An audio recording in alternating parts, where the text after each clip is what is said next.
नमस्कार, यसे Bharat news digital breaking में स्वागत है आपका। मैं हूं गार्गी। खबर उत्तर प्रदेश दिल्ली से। केंद्रीय गृह मंत्री अमित शाह जी की भाजपा राष्ट्रीय अधिवेशन संबोधन के कार्यक्रम में सम्मिलित होते मुख्यमंत्री डॉक्टर मोहन यादव। भारत माता की, भारत माता की। मंच पर उपस्थित हम सबके प्रिय नेता और देश के और दुनिया के सबसे अधिक लोकप्रिय नेता आदरणीय मोदी जी,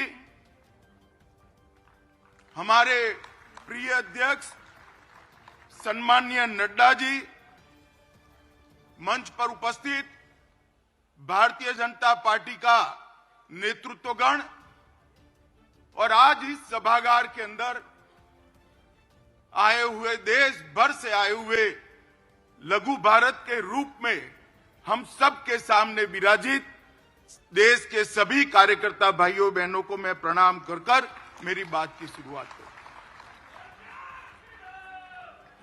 मित्रों, ये हमारा राष्ट्रीय अधिवेशन, ये विस्तृत राष्ट्रीय अधिवेशन चुनाव की दहलीज के समय पर हो रहा है।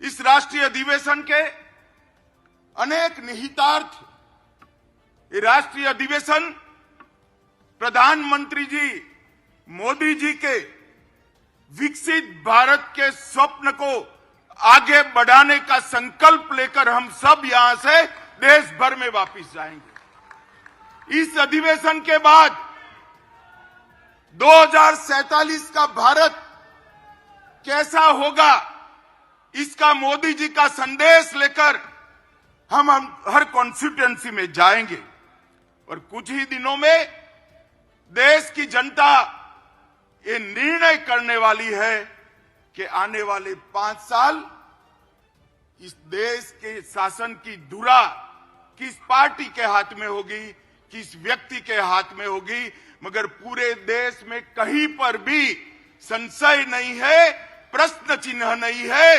देश ने तय किया है कि मोदी जी फिर से एक बार इस देश के प्रधानमंत्री बनेंगे।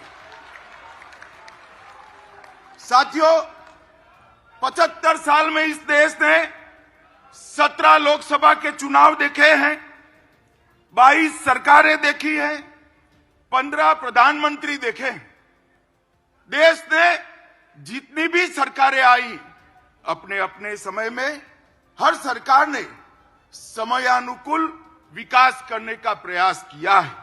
मगर आज मैं कोई कंफ्यूजन के बगैर कह सकता हूं कि समग्रता से विचार, हर क्षेत्र का विकास और हर व्यक्ति का विकास करने का काम केवल और केवल नरेंद्र मोदी जी के 10 साल में हुआ है। नरेंद्र मोदी जी के 10 साल के अंदर देश सुरक्षित हुआ, देश समृद्धि की ओर आगे बढ़ा।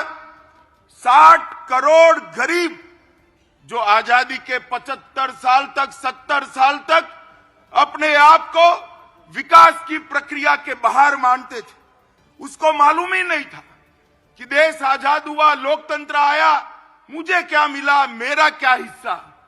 भाइयों और बहनों, 60 करोड़ गरीबों को घर देना, घर में गैस का सिलेंडर देना, पीने का पानी का कनेक्शन देना, बिजली पहुंचाना, शौचालय देना, 5 किलो अनाज गरीब को फ्री ऑफ कॉस्ट मुफ्त में देना और 5 लाख तक का स्वास्थ्य का उसका खर्चा भी सरकार ने उठाया। आज ये 60 करोड़ गरीब अपना बैंक अकाउंट भी रखते हैं और